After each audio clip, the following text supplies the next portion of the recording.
Good morning, good morning, good morning, very good morning everyone. एक बार सभी लोग जल्दी से कमेंट कर दे। मेरी वॉइस क्लियर आ रही है आप लोगों के पास? सब कुछ बेहतर और क्लियर है? अगर शुरुआत करें क्लास की।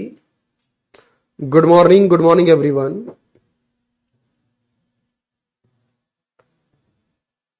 चलिए भाई एक बार कमेंट कर दे सभी लोग। Good morning Gunjan.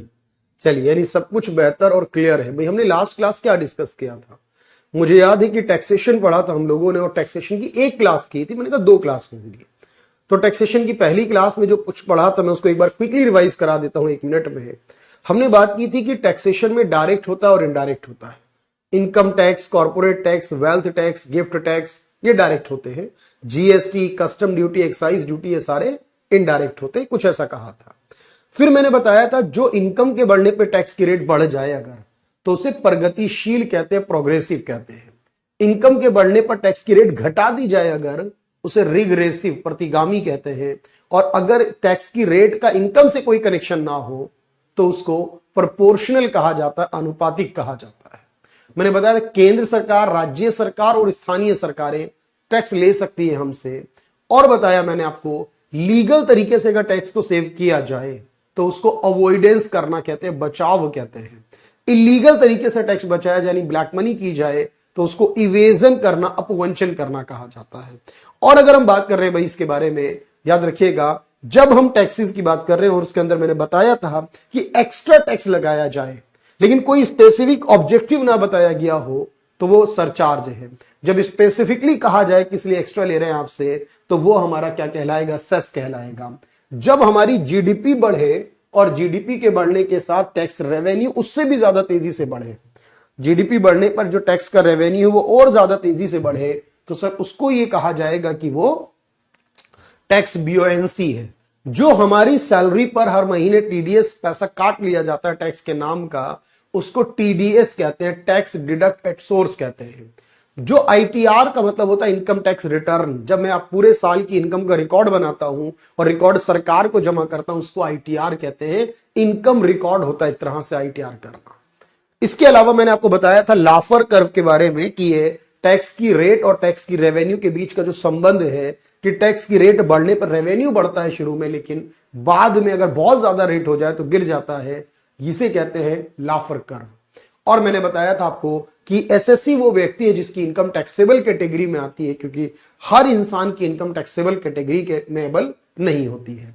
तो ये कुछ बातें मैंने आपसे की थी, लेकिन आज की क्लास में मैं आपको बताने वाला हूं ये टैक्सेस के बारे में क्या होने वाला। मैंने फिर कहा आपसे जितना ध्यान से सुनेंगे उतना बेहतर होगा आपके लिए, क्योंकि सुनने से ही चीजें क्लियर होती हैं आपके पास। और मैंने बताया जितने भी टैक्सेस हैं हमारे, उनमें से कुछ मेजर टैक्सेस की मैं बात करूंगा। जैसे कि पहली बात करता हूं, सबसे पहले आप याद रखेंगे कि सर ये कस्टम ड्यूटी क्या होता है।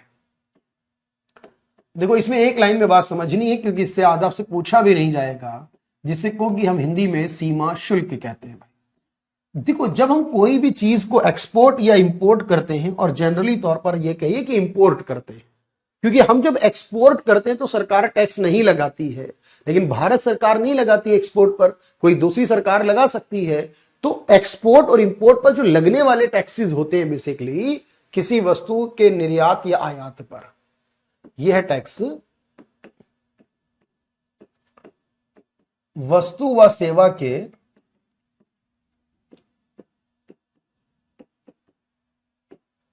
निर्यात आयात पर लगाया जाता है।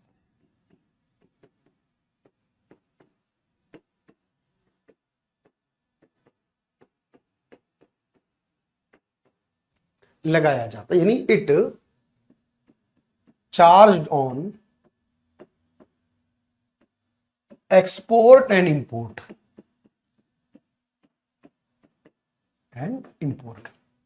तो जब हम कोई भी चीज दूसरे देश से एक्सपोर्ट या इंपोर्ट करेंगे तो उस पर जो टैक्स लगेगा उसको कहेंगे कस्टम ड्यूटी। अच्छा, दूसरी बात, एक होता है central excise duty. Central excise duty, केंद्रीय उत्पाद शुल्क। केंद्रीय उत्पाद शुल्क ये क्या होता है? देखो, जब हम इंडिया के अंदर किसी भी प्रोडक्ट को मैन्युफैक्चर करते हैं, भाई विदेश से मंगाया तो अलग ऑप्शन हुआ, अब इंडिया में ही कोई चीज हमने बनाई है, इंडिया के अंतर्गत किसी भी राज्य के अंदर, देश के अंदर, देश के भीतर या अंदर वस्तुओं का निर्माण या उत्पादन करने, अगर हम किसी भी वस्तु का निर्माण करते हैं, बनाते हैं, यानी कि उसका उत्पादन करते हैं, उत्पादन, manufacturing of goods with in country, manufacturing या प्रोडक्शन ऑफ गुड्स। तो जब हम कोई भी वस्तु को इंडिया के अंदर बनाए, देश के अंदर बनाए, तो उस पर जो टैक्स लिया जाएगा सरकार द्वारा, उसको एक्साइज ड्यूटी का नाम दिया जाएगा। ठीक है, दो बातें क्लियर है सर। अच्छा, तीसरी बात होती है हमारी कि हम जो भी कोई प्रोडक्ट बनाएंगे और अगर हम उसको एक राज्य से दूसरे राज्य में बेचेंगे, तो उस पर जो लगेगा उसे कहते हैं सेंट्रल सेल्स टैक्स। याद रखना, सेल्स टैक्स अलग है और सेंट्रल सेल्स टैक्स अलग है। केंद्रीय बिक्री कर जो अब नहीं लगता है, क्यों? क्योंकि अब जीएसटी आ चुका है। केंद्रीय बिक्री कर, ये जो केंद्रीय बिक्री कर था सर, इसका क्या मतलब था? एक राज्य से दूसरे राज्य में, जब एक राज्य का सामान खरीद कर दूसरे राज्य में जाए, एक राज्य से दूसरे राज्य में बिक्री करने पर आपको ये वाला टैक्स देना होता था। ऑन इंटर स्टेट सेल्स कहते हैं, मतलब one state to another state. Inter state जो सेल्स होती थी उस पर जो टैक्स लगता था उसको सेंट्रल सेल्स टैक्स कहते थे। इसके बाद एक था हमारा सेल्स टैक्स, यानी बिक्री कर, ये अलग चीज थी। सेल्स टैक्स यानी कि बिक्री कर। अब ये जो बिक्री कर था, ये लगता था ग्राहकों पर, जब ग्राहक कोई सामान लेता था, ग्राहकों द्वारा वस्तु खरीदने पर, जब ग्राहक कोई वस्तु खरीदता था, परचेज करता था, तो उस पर जो टैक्स लगाया जाता था ग्राहक के ऊपर, वो लगाया जाता था सेल्स टैक्स। लेकिन 2005 में बिक्री कर की जगह जो नाम रह गया इसका, कर के स्थान पर वैट लाया गया, यानी कि एक नया टैक्स लाया गया जिसको वैट कहा गया।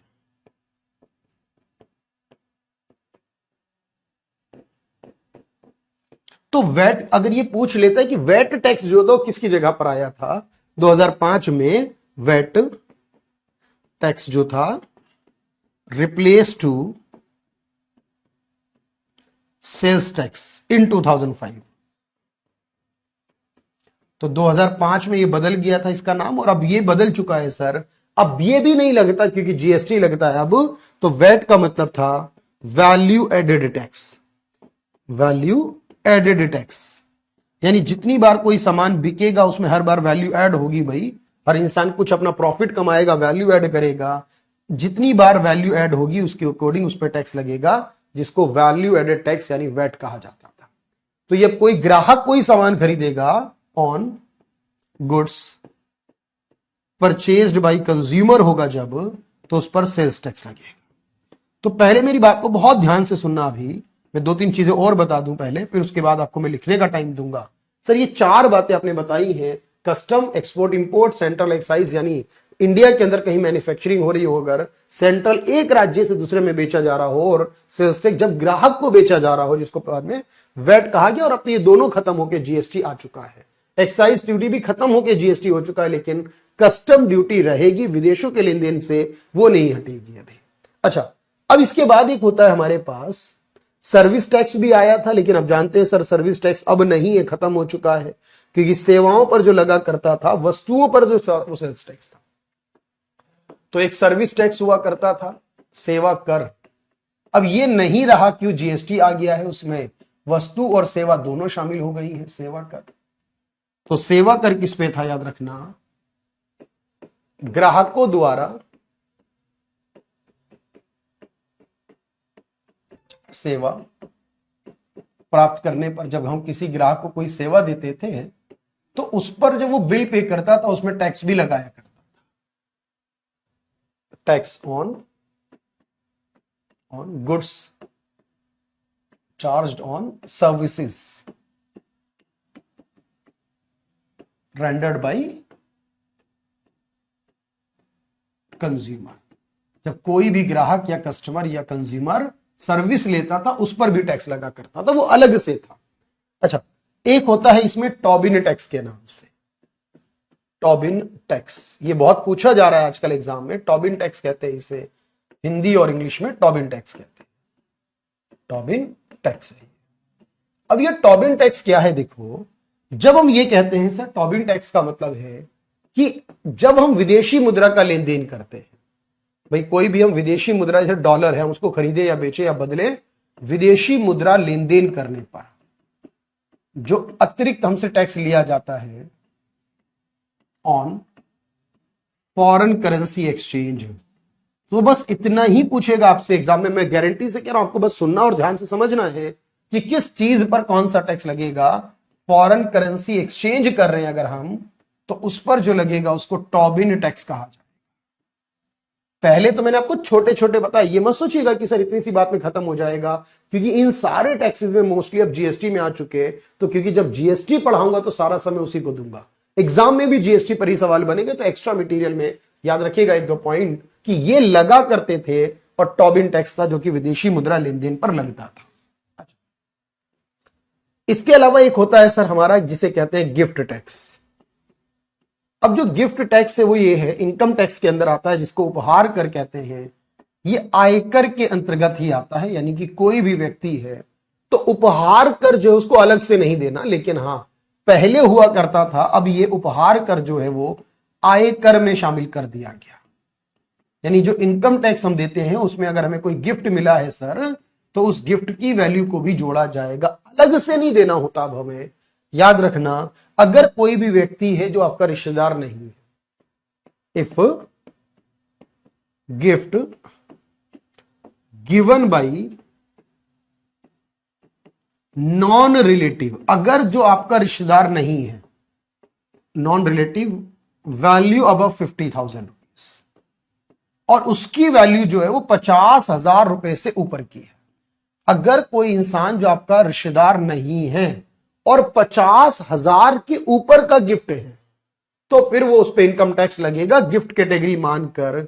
यदि 50,000 रुपए से अधिक मूल्य का गिफ्ट उपहार किसी गैर रिश्तेदार ने दिया हो, गैर रिश्तेदार ने दिया हो,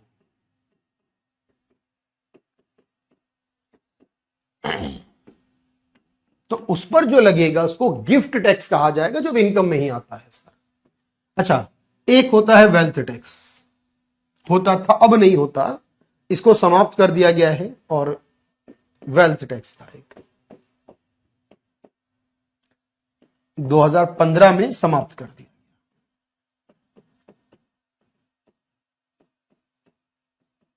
अगर कोई व्यक्ति के पास जो संपत्ति है, यदि किसी व्यक्ति की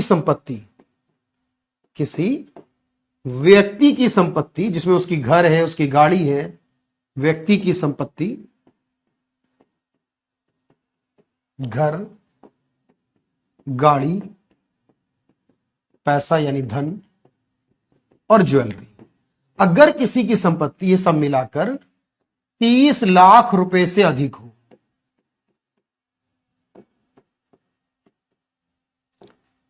तो ऐसे व्यक्ति पर अलग से टैक्स लगता था। उस व्यक्ति पर जिसकी संपत्ति 30 लाख के ऊपर हो, घर, गाड़ी, पैसा और ज्वेलरी मिलाकर, इफ वेल्थ मतलब हाउस या property, vehicles, cash in hand and jewellery, अगर ये सब मिलाकर अब 30 लाख रुपीस, तो उस पर जो लगा करता था वो वेल्थ टैक्स होता था। अच्छा, एक होता है कैपिटल गेन टैक्स, पूंजीगत लाभ कर, ये लगता है अभी भी इनकम टैक्स के अंतर्गत। पूंजीगत लाभ कर, पूंजीगत लाभ कर, ये आयकर के अंदर शामिल करके लिया जाता है, जुड़ता अलग से कैलकुलेशन है, ये अब आयकर में ही जोड़कर लिया जाता है। देखो इसमें क्या है सर, अगर कोई व्यक्ति देखो मान ली काम कर रहा है प्रॉपर्टी, ज्वेलरी और शेयर में, और उससे बेचने से उसे लाभ होता है। अगर किसी व्यक्ति को यदि प्रॉपर्टी, ज्वेलरी और शेयर, इसमें वो लेन देन करता है, लेन देन करता है, प्रॉपर्टी खरीदता है फिर बेचता है, शेयर खरीदता बेचता है, और इस पर वो लाभ कमाता है।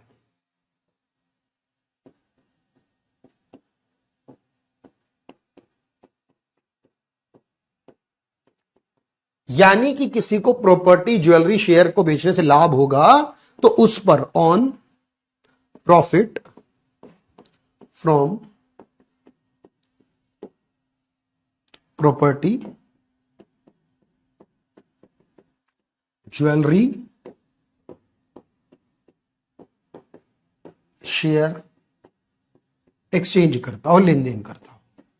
ये सारे टैक्स आपको देखो सिर्फ नाम से काम होना चाहिए, बस नाम पता होना चाहिए कि इस नाम का ये टैक्स लगा करता था या लगता है, और उसमें से जो जो है वो ठीक है, जो खत्म हो गए वो ठीक। इनडायरेक्ट वालों में ज्यादातर खत्म हो गए क्योंकि जीएसटी आ गया है सर। ये छोटे छोटे टैक्स मैंने पहले करा दिए, इनकम टैक्स, कॉर्पोरेट टैक्स और जीएसटी पर बाकी की क्लास कराऊंगा। इसको एक बार नोट कर लीजिए आराम से, मैं आपको 1 मिनट का टाइम दे रहा हूं, डन के बाद लिखिएगा डन 1 जब पहला पूरा हो जाए।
सॉरी, इसको डन करिएगा, प्रीवियस एमसीक्यू भी प्रोवाइड करवा दीजिएगा। ठीक है भाई। सर ज्वेलरी की स्पेलिंग 2 टाइम हो सकता है वर्ड्स में, वो देख लीजिएगा कहां लिखी है मैंने, अभी देखते हैं भाई। प्रिया, वो आप भी कर सकते हैं। सर सर्विस टैक्स अब कहीं नहीं लगता।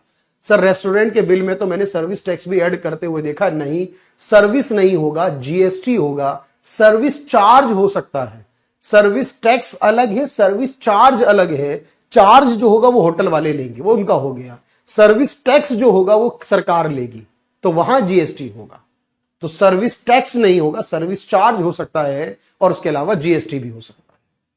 तो वो वर्ड्स देख लेना, इतना इंपॉर्टेंट नहीं है ज्वेलरी की स्पेलिंग, वो इंपॉर्टेंट आपके लिए है कि उसमें लगना है। ठीक है, तो पहला डन है, लगभग सभी को नोट्स बना के पढ़े, या सीजीएल के लिए काफी है क्या ये, है ना। और हाँ बिल्कुल काफी हो जाएगा, आपके सभी एग्जाम्स के लिए हो जाएगा। अब जो आपका मेन टारगेट है वो तो होगा ही होगा, और साथ में कोई एग्जाम दोगे तो वो भी हो जाएगा, मैंने बताया ना आपको। बस आप इसको पढ़ते हुए चलो। तो सेकंड वाले को डन करें भाई, सेकंड वाले को डन करें।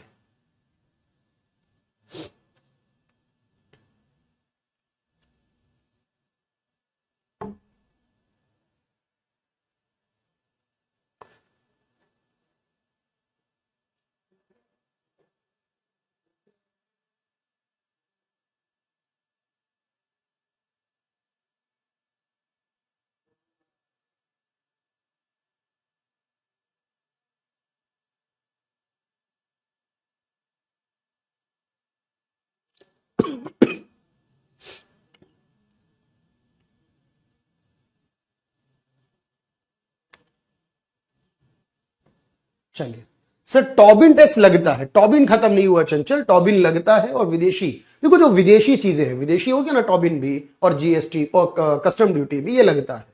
टॉबिन भी लगता है और जीएसटी भी लगता है और कस्टम ड्यूटी भी लगती है। तो चलिए भाई, गाड़ी ज्वेलरी वगैरह जो होगी,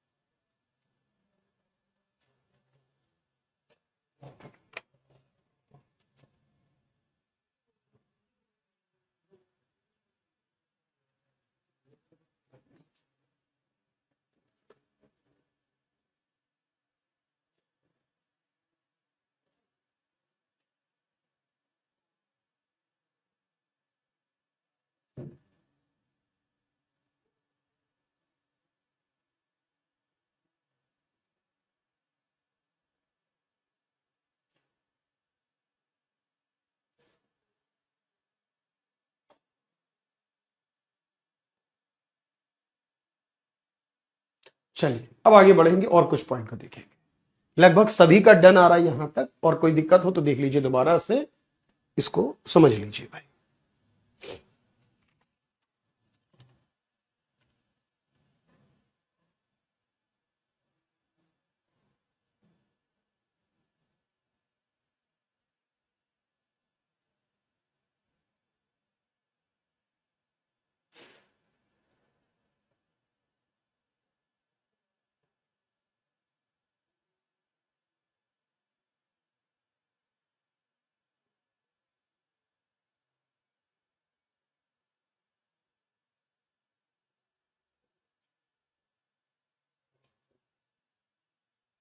चलिए, बिल्कुल बिल्कुल पूनम, कोशिश पूरी है। बाकी तो देखो, आप जानते हैं मेहनत करनी पड़ेगी, रिवाइज करना पड़ेगा, डाउट्स होंगे वो सॉल्व करने, प्रीवियस ईयर सॉल्व करने, मोस्टली जो होंगे वो यहां से बन जाएंगे भाई। ये तो 100% की गारंटी तो कोई नहीं दे सकता भगवान के अलावा, इंसान तो नहीं दे सकता।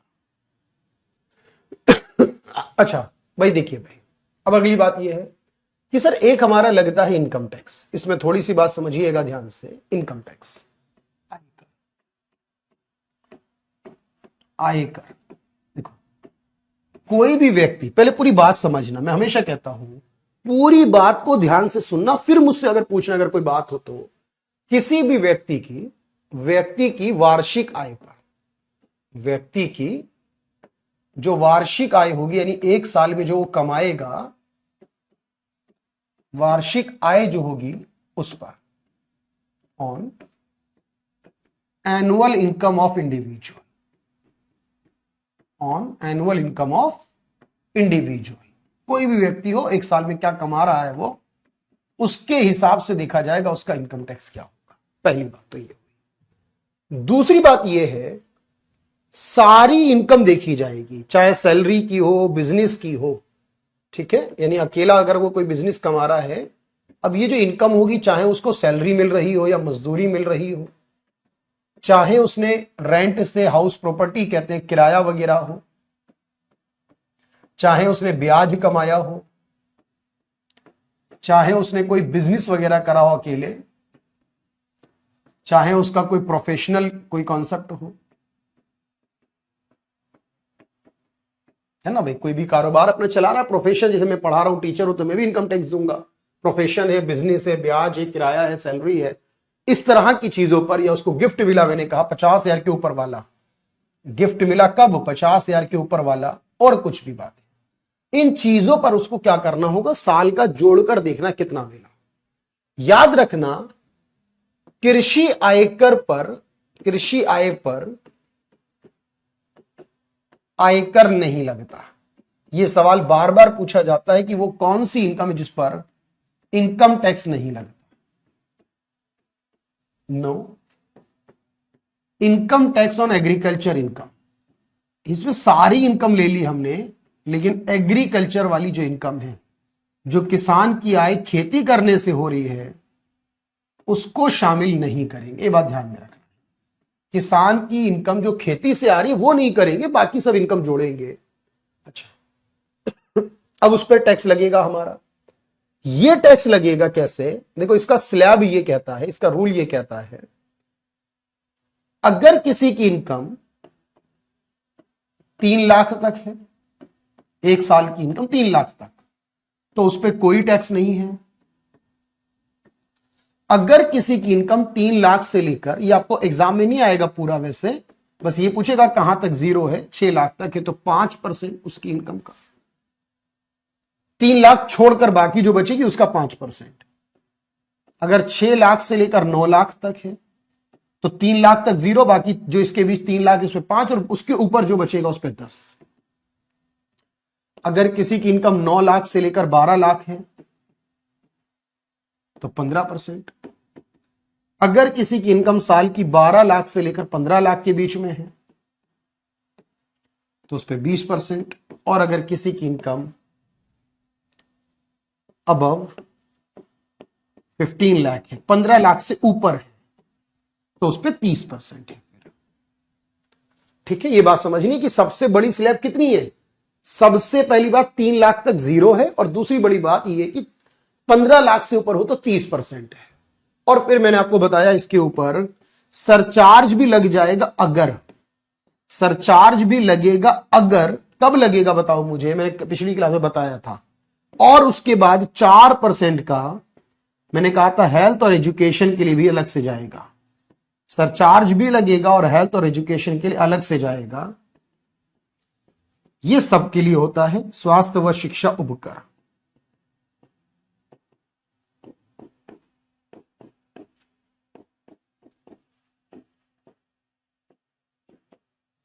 ठीक, तो आपने कहा अगर किसी की इनकम अगर किसी की 50 लाख रुपए के ऊपर हो तो उसको एक्स्ट्रा में, मतलब 50 लाख के ऊपर वाले को टैक्स तो देना ही है, लेकिन एक्स्ट्रा में क्या देना होगा, सरचार्ज भी देना होगा अगर 50 लाख के ऊपर है तो। और 4% वाला जिसकी 50 लाख नहीं है, सरचार्ज नहीं होगा, बस सेस तो देगा, वो सब देंगे। ये जो 4% है ये सभी देंगे, जो सभी टैक्स देंगे, सभी टैक्स वाले जो भी टैक्स देगा वो 4% तो सभी देंगे, सभी टैक्स देने वाले, लेकिन सरचार्ज वही देगा जो 50 लाख के ऊपर होगा। अच्छा, अब रूल ये है कि सर ये बहुत सारे स्टूडेंट ने सुना है कि 7 लाख रुपए तक टैक्स नहीं लगता। बहुत सारे स्टूडेंट ने क्या देखा है, 7 लाख रुपए तक। सॉरी, मैं पढ़ा रहा हूं आपको 3 लाख रुपए तक, तो इतना फर्क कैसे है सर? कोई कह रहा है 7 लाख तक तो कोई कह रहा है 3 लाख तक, इतना फर्क कैसे हुआ? देखो, ये फर्क की वजह क्या है? ये फर्क की वजह यह है भाई कि अगर किसी की इनकम, यदि व्यक्ति की आय 7 लाख तक हो, साल की आय 7 लाख रुपए तक हो,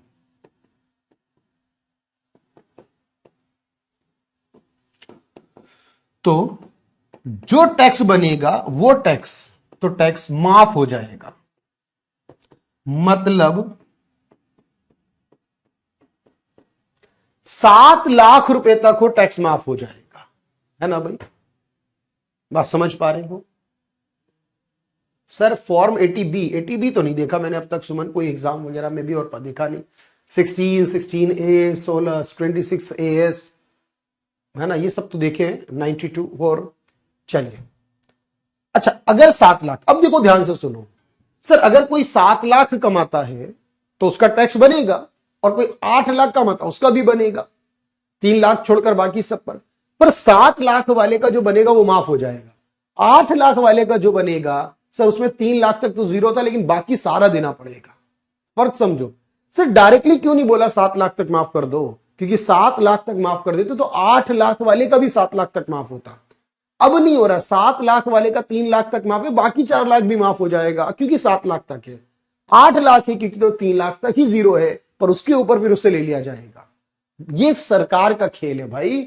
जैसे कि आप देखते हो ना भाई, हमारे यहाँ बिजली, दिल्ली की बात कर रहा हूं मैं, बिजली जो घरों के लिए होती है सर, किसी की मान लीजिए 200 यूनिट आती तो जीरो बिल आता है, 400 यूनिट आती तो कम बिल आता है। 400 में अगर एक जुड़ जाती है ना, वो 200 और वो 200 के बाद 400 तक जो फायदा था कुछ नहीं मिलता। यानी ये ध्यान से सोचो, एक एग्जांपल, 200 यूनिट किसने जलाई दिल्ली में घर में, तो जीरो बिल। जैसी 201 करेगा, 201 करेगा, बिल आ जाएगा उसका। चलिए बिल बनेगा, कम रेट का बनेगा, कम चार्ज वाला बनेगा। मान लो 400 करी उसने, 400 यूनिट बिजली यूज करी उसने, तो मान लो बिल बनेगा 700-800 रुपए, 700-800, 400 का। लेकिन जैसी 401 करी उसने, दिल्ली सरकार ने भी यही खेल खेला, जैसी 401 हुई उसकी, तो जो 400 थी ना, जो जिसमें 200 माफ थी, 200 कम वाली, वो भी खत्म। पूरे 401 का जब बिल बनेगा तो कम से कम 4-5 हजार आएगा। सर 400 हो तो 800 रुपए बिल, 401 हो जाए लगभग तो 4-5 हजार का बिल। मतलब सोच रहे हैं आप कि सर एक यूनिट एक्स्ट्रा जलाने से उसके 3-4 हजार एक्स्ट्रा जाएंगे। ऐसी यहां भी है, 7 लाख रुपए होंगे तो जीरो बिल टैक्स बनेगा, 7 लाख 1 रुपया भी अगर इनकम हो गई ना उसकी, तो जो माफ हो रहे थे उसके सारे वो खत्म, पूरे भरने पड़ेंगे उससे। ये सरकार ने यूज किया है कि अगर इनकम 7 लाख तक हो तो माफ है, वरना नहीं। इसलिए बोलते हैं 7 लाख तक जीरो, वो उन्हीं के लिए जिनकी 7 लाख तक है। अच्छा, आयकर का जन्मदाता किसे कहते हैं? इनकम टैक्स फादर किसे कहते हैं? भारत में आयकर जन्मदाता कौन है? और इसके अलावा जो आयकर आता है हमारे देश में, और मैंने बताया हमारे देश में जो आय में जो छूट मिलती है, जो मैंने बताया था ना आपको इवेजन मिलता है, उसके लिए हमारे कानून के सेक्शन 80C से लेकर 80U तक, 80C सेक्शन से लेकर सेक्शन 80U तक, जैसे हो ना संविधान में कि भाई यहां से यहां तक प्रधानमंत्री की बात है, यहां से लेकर यहां तक। भाई देखो गुंजन, मैं ये कह रहा हूं किसी ने 7 लाख रुपए कमाए, सर उसका टैक्स ऐसे बनेगा 3 से 0, 3 से 6 और 6 से 7। किसी ने 7,10,000 कमाए तो उसका बनेगा 0 से 3, 3 से 6 और 6 से 7.1। सोचना सर, 3 0 बनेगा, 3 से 6 तक का 5% यानी 15,000 बनेगा, 5 और 1 लाख का 10 यानी 10,000। जिसका 7 लाख हुआ उसका बनेगा 25,000 का। ये तो समझ में आया, 7 लाख वाले का 25,000 बनेगा। 7,10,000 वाला होगा, इसका 0 हो गया, ये 15,000 हो गया, और 1,10,000 का हो गया 11,000, इसका बनेगा 26,000। ठीक, देखो 7 लाख वाले का बनेगा 25,000, 7,10,000 वाले का बनेगा 26,000। बड़े कितने? 10,000 रुपए।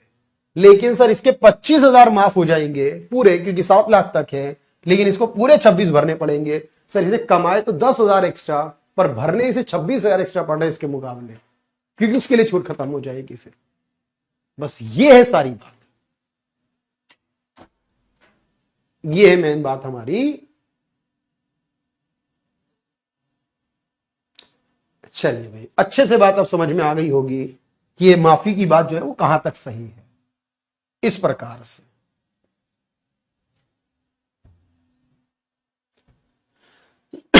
नहीं, फॉर्म फिलअप नहीं करना आपको, ये इन्वेस्टमेंट करते तो आईटीआर में बता देते हैं भाई। जब आईटीआर भरते ना इनकम की जानकारी, उसमें बता देते हैं कि हमने यहां यहां पैसा लगाया है। तो जो जो माफी वाला होता है वो सीए का काम यही है, वो उसको भर देता, सरकार को पता चल जाता है उसके नंबर से, आपका पैन कार्ड नंबर से। आपको फॉर्म नहीं भरना, बस आपको ये बताना है कि हम ये काम कर चुके हैं, इसमें हमने इन्वेस्टमेंट किया। तो आयकर का जन्मदाता माना जाता है जेम्स विल्सन को,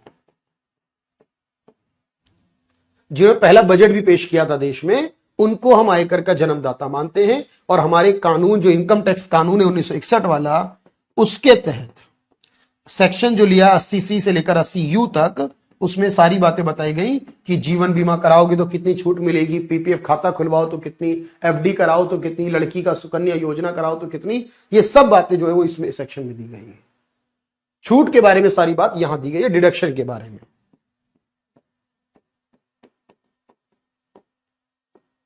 की बात यहां पर की गई है।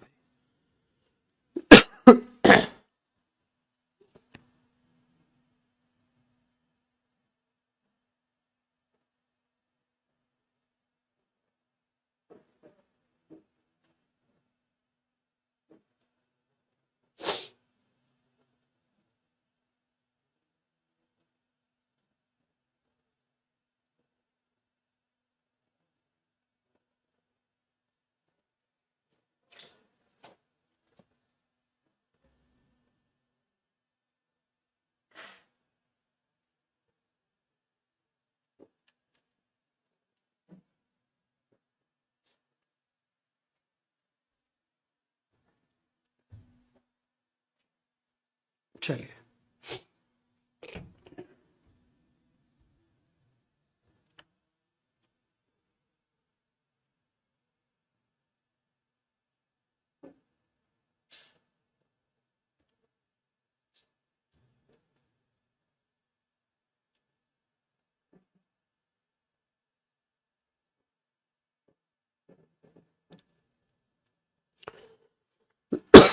सॉरी।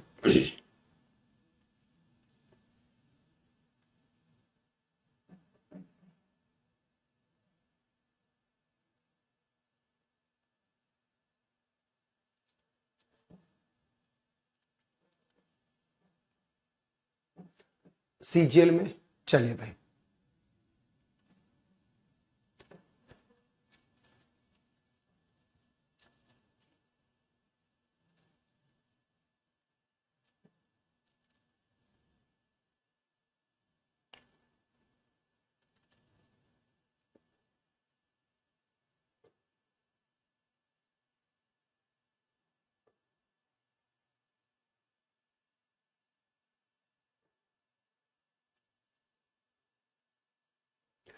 ओके भाई।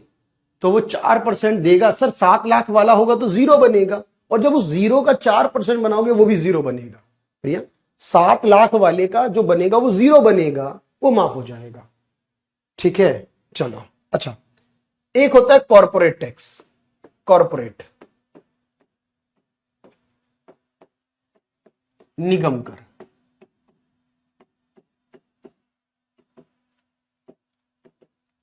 निगम कर। अब इसको समझना, कॉर्पोरेट, इसे कंपनी के वार्षिक शुद्ध लाभ पर, भाई जो भी एक कंपनी है उसका जो साल का प्रॉफिट होता है sir, on annual net profit of company, annual net profit of company. तो हर साल जो कंपनी को लाभ होगा सर, उस पे उसको टैक्स भरना होगा। इसे कंपनी आयकर भी कहा जाता है। कई बार इसका नाम ना ये मिलेगा आपको, कंपनी इनकम टैक्स। कंपनी आयकर भी कहते हैं इसे, कंपनी इनकम टैक्स भी कहते हैं। तो इसका नाम बदल कर आ सकता है, इसे कंपनी इनकम टैक्स भी कहते हैं।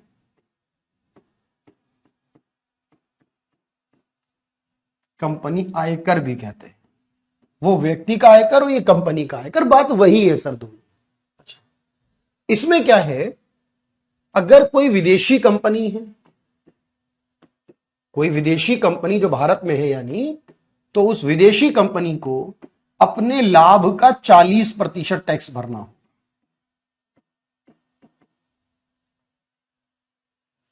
और अगर कोई भारतीय कंपनी है, घरेलू कंपनी है, भारतीय है, तो उसको लाभ का 25%, जितना प्रॉफिट है उसका 25%। यदि कारोबार, साल में जो कारोबार है वो 400 करोड़ तक है, यदि साल का कारोबार 400 करोड़ रुपए तक है, तो उसको लाभ में 25% टैक्स भरना है। और अगर लाभ का 30% भरना है, अगर कारोबार 400 करोड़ रुपए से ज्यादा है साल में, से अधिक का कारोबार करती है साल में, तो उस ज्यादा कारोबार वाली कंपनी को, ज्यादा टर्नओवर वाली कंपनी को फिर 30% भरना है। अच्छा, भारतीय कंपनियों की बात चल रही है। और इसके बाद इसमें सरचार्ज भी देना होगा। और यह लगेगा अगर कोई कंपनी, यदि कंपनी का लाभ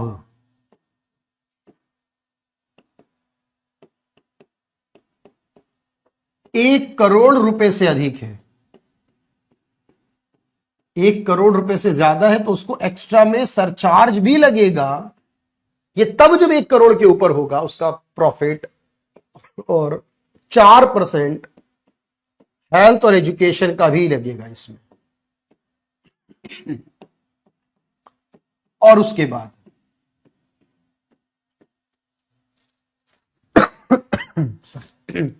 अब देखो एक और समझो, एक होता है मैट, कि ठीक है सर कंपनियों पे लगेगा। अब कंपनियां जानबूझकर एक और टैक्स देती हैं, देखो इसे कहते हैं minimum alternate tax. Minimum alternate tax, और ये तो मैंने बहुत कम पढ़ा है आपको, क्योंकि आपको पता है भाई जितने एग्जाम में आते हैं वो सारे पढ़ा दिए मैंने, लेकिन इससे भी ज्यादा हो सकते हैं। इसे कहते हैं न्यूनतम वैकल्पिक कर। ये क्या है? अब कोई कंपनी मान लो जानबूझकर अपना प्रॉफिट जीरो बताती है, बहुत सारी कंपनियां हैं ना सर जो जानबूझ के प्रॉफिट जीरो बताती है। अगर कोई कंपनी जानबूझकर अपना प्रॉफिट जीरो बताती है तो फिर ऐसी कंपनी जो होगी उसका टैक्स भी जीरो बन जाएगा। तो सरकार कितनी कंपनियों की जांच कर पाएगी? भाई हर कंपनी को जांच नहीं कर सकती सरकार। तो कोई व्यक्ति अगर जीरो प्रॉफिट कमाता है, अगर कोई कंपनी, यदि कंपनी शून्य लाभ कमाती है, शून्य लाभ वाली है, लाभ है, शून्य लाभ में है, यानी जीरो प्रॉफिट कंपनी है, जिसका प्रॉफिट ही जीरो हुआ है, तो टैक्स क्या बनेगा? तो याद रखना, सरकार ने कहा ऐसे नहीं बचोगे आप।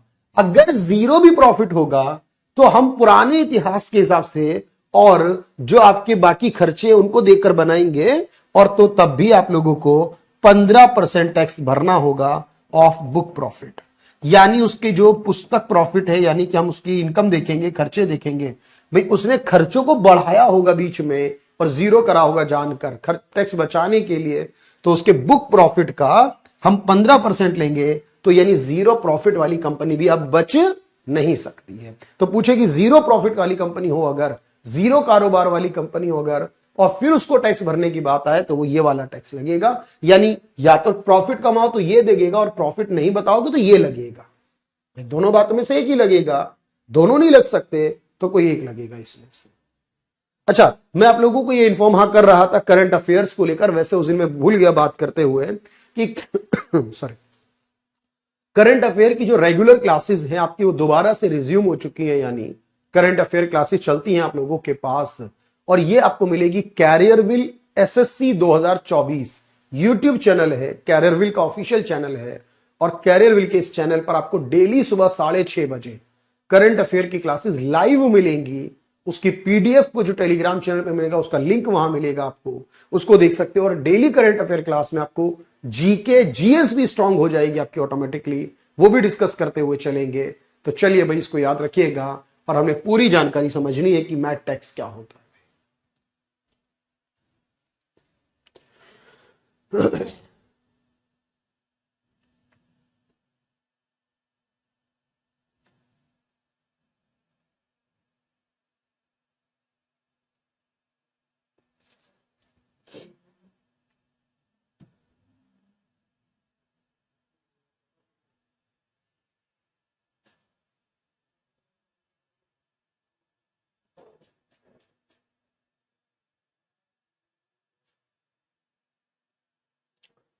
ठीक है भाई, इसको याद रखें, इसको एक बार डन करें। और मैंने आपसे कहा अब एक फाइनल चीज बचती है, और वो फाइनल चीज क्या है भाई हमारी? वो है हमारा जीएसटी सर, वो सबसे इंपॉर्टेंट है जीएसटी।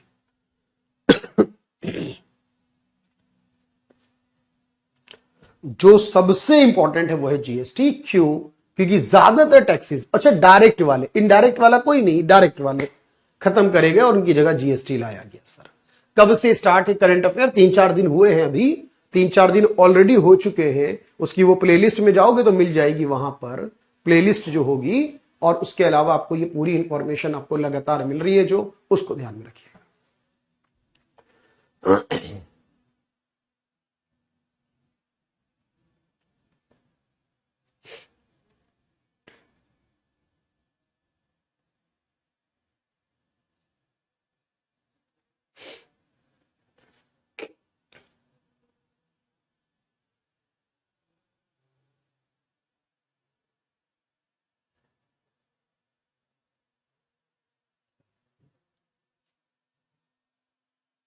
अब जीएसटी पर बात कर रहे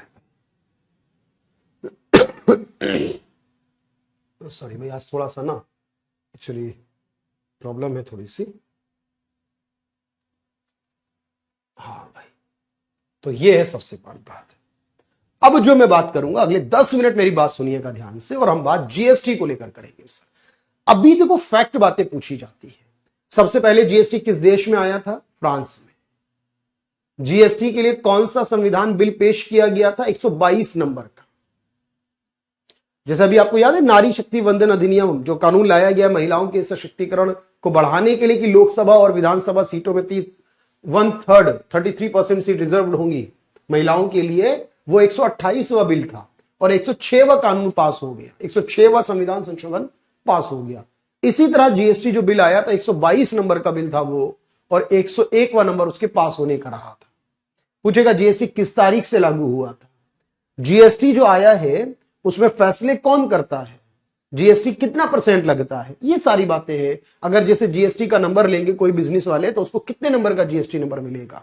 जीएसटी में जो सामान होते हैं, कोई भी सामान, उसका नंबर कितने अंक का होता है, सामान का नंबर। कंपनी का जो जीएसटी नंबर है वो कितने अंक का है। जीएसटी में कौन कौन पैसा लेता है, ये सब बातें मुझे आपको बतानी है। तो मुझे उम्मीद है कि बात समझ में आएगी। जैसे जीएसटी, तो पहली बात यह है जीएसटी भारत में कब लागू हुआ था? 1 जुलाई 2017 को। जीएसटी के लिए कौन सी कमेटी बनी थी? विजय केलकर कमेटी बनी थी, उन्होंने जीएसटी का पूरा तैयार किया था। जीएसटी के लिए कौन सा बिल आया था? 2014 में 122वां बिल आया था। जीएसटी के लिए कौन सा अप्रूवल मिला? 101वां संविधान पास हुआ 2016 में, संविधान संशोधन। जीएसटी कितना परसेंट होता है? 5%, 12%, 18 और 28, अलग अलग चीजों के हिसाब से अलग अलग, आपको नहीं पता ना किसका कितना है। जीएसटी नहीं लगता किस पर? पेट्रोल, डीजल, शराब और बिजली तेल पर, फ्यूल पर, यानी जो पेट्रोल वाला होता है उस पर। जीएसटी सोने और चांदी पर जो होता है वो 3%, ये अलग से स्पेशल केस है। डायमंड पर 0.25%, ये अलग से केस है। और जीएसटी कितने तक लग सकता है अगर सरकार चाहे? जैसे अभी 28 तक है, अगर सरकार चाहे तो कितने तक? 40 तक लग सकता है। 40 से ज्यादा नहीं लग सकता, ये कानून में लिखा है। 40 से ऊपर बनाना हो तो कानून में बदलना पड़ेगा। कुछ बातें फैक्ट बातें हैं सर। जीएसटी यानी गुड्स एंड सर्विस टैक्स, जो कि बहुत गुड है, ये सरकार ने बोला है। बाकी हम इस बात में बहस नहीं करेंगे क्योंकि हमारे लेवल पर वो नहीं आता। लेकिन हाँ, ये जरूरी है कि सर जीएसटी कब आया, कौन सी कमेटी लाई, किस पर कितना लगेगा और कहां पर नहीं लगेगा। नोट कर लीजिएगा, इससे कोई भी परेशानी इसमें नहीं आने वाली आपको।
चलिए भाई, तो बहुत इजी सी बातें हैं, आपको समझ में आ गई होंगी।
चलिए आगे देखते हैं सर, अगली बात क्या है।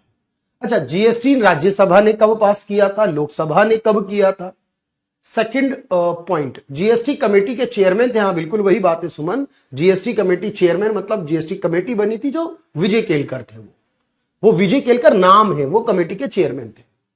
जीएसटी पर राष्ट्रपति ने साइन कब किए थे? प्रेसिडेंट ने। जीएसटी का ब्रांड एम्बेसडर कौन बना था प्रचार करने के लिए?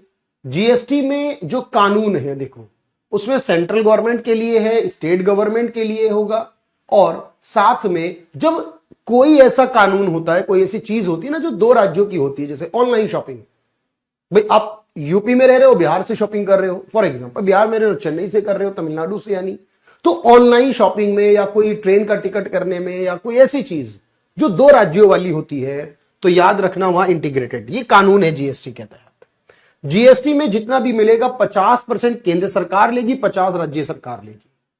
हमारा जो जीएसटी मॉडल है वो किस तरीके का है, जैसे कनाडा का है। हम देखते ना, हमने पॉलिटी पढ़ी होगी आपने थोड़ी बहुत, तो आप देखते हो सर कि हमने ये पढ़ा है कि जैसे हमारे संविधान में फंडामेंटल राइट कहां से आए, फंडामेंटल ड्यूटी कहां से आई, डायरेक्टिव प्रिंसिपल कहां से आए, ऐसा है ना हमारा। तो ये आपको याद करना है सर हमारा कि जीएसटी जो रेट है वो कितना है, वो 28% मैक्सिमम जो इंडिया में लगता है वो कनाडा से लिया है। और इंडिया सबसे पहले जीएसटी फ्रांस में आया था, ये बात याद हो गई आपको। और जीएसटी आने से ये हुआ ना, जो बार बार टैक्स लगते थे कि अभी एक टैक्स फिर दूसरा फिर तीसरा, भी खत्म, एक बार जीएसटी दे दो बस, ये हो गया। और इसके लिए संविधान के आर्टिकल 246 में हमने अमेंडमेंट करा है, संविधान के आर्टिकल 246 में चेंज करे हमने, ताकि इस तरह से टैक्स लगाए जो दोनों मिलकर लगा सके, केंद्र और राज्य मिलकर लगा रहे हैं जिस टैक्स के लिए, वो है संविधान के आर्टिकल 246 के तहत।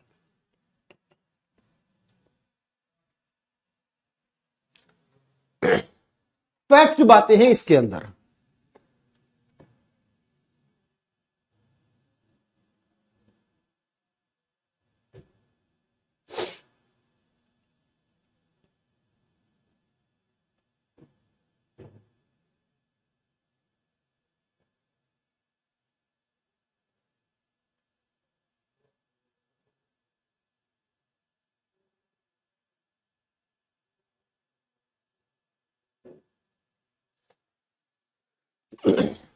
पास बाई लोकसभा, राज्यसभा, राष्ट्रपति के द्वारा, प्रेसिडेंट द्वारा साइन एसेंट करना,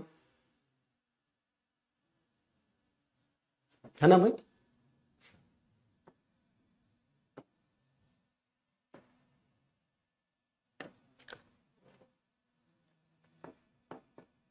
पहले राज्यसभा ने किया,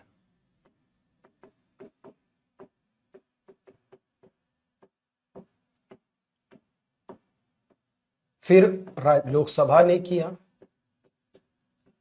और फिर एसेंट बाय प्रेसिडेंट, साइन किए राष्ट्रपति जी ने।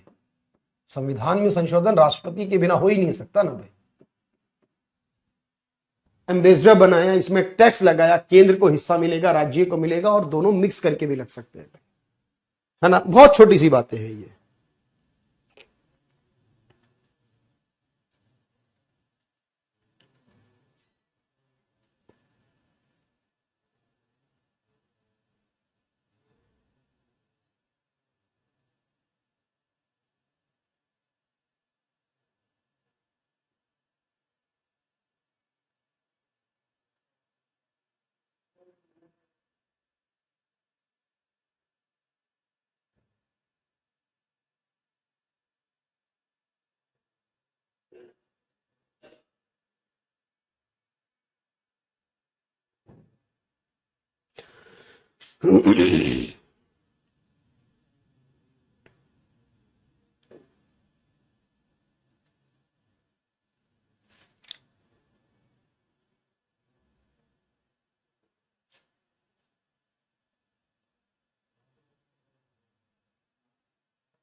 ठीक है भाई, बहुत सिंपल सी बातें हैं। एम्बेसडर मतलब उसका प्रचार करना, प्रमोशन करना, जीएसटी को लेकर बताना कि जीएसटी आपके लिए अच्छा है। आता है ना, टीवी पे ऐड आते थे पहले, जो इसके प्रचारक हैं अमिताभ बच्चन जी,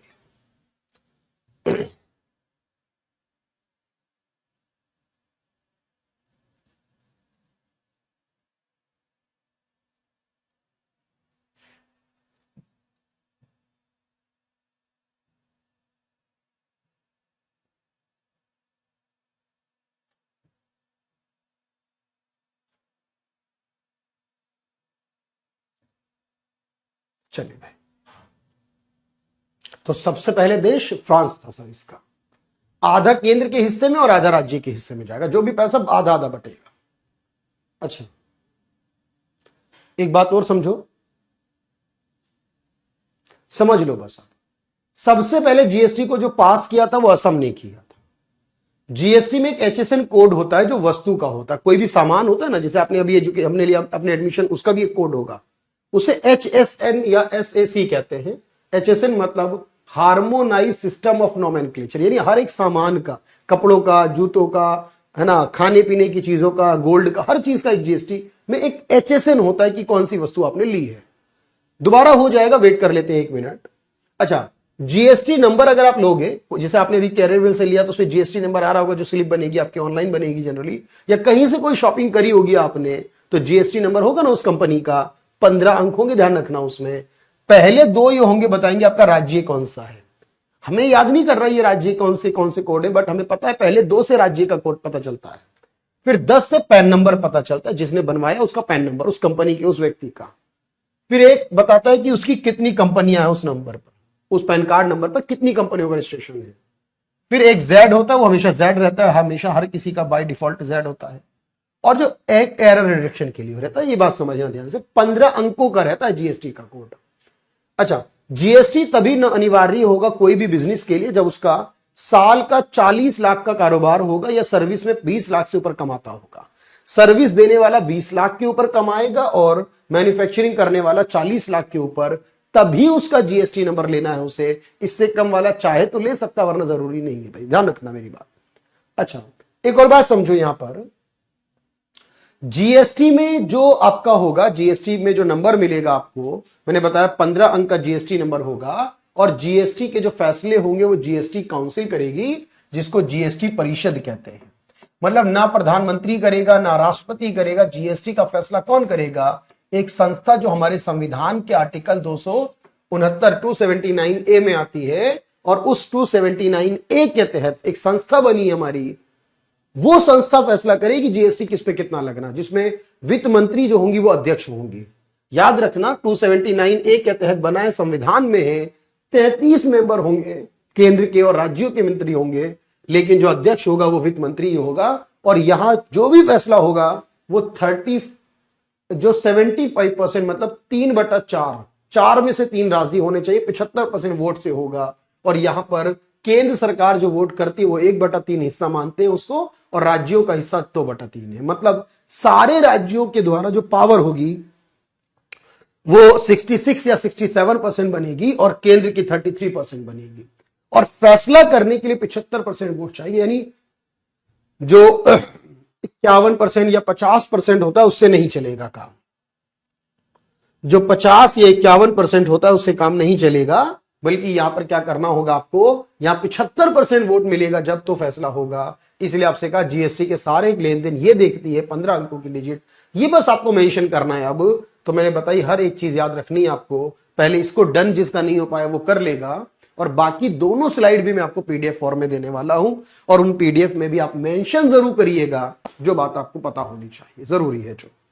तो मुझे लगता है कि जब आप इसके सवाल करोगे ना, कोई सवाल मिस नहीं होगा, हर एक सवाल कर पाओगे, 90% क्वेश्चन कर पाओगे। 100 की गारंटी मैंने कहा ना, भगवान के अलावा कोई नहीं दे सकता, क्योंकि वे एग्जाम में कहीं से बना दे। लेकिन आप जानते हैं कि सर अगर नॉलेज होगी और 10 में से 9 कर लिए होंगे तो एक 10वां भी सीख जाएंगे प्रैक्टिस करते हुए। ये जरूरी है हमारे लिए, तो ये हमें करना होगा।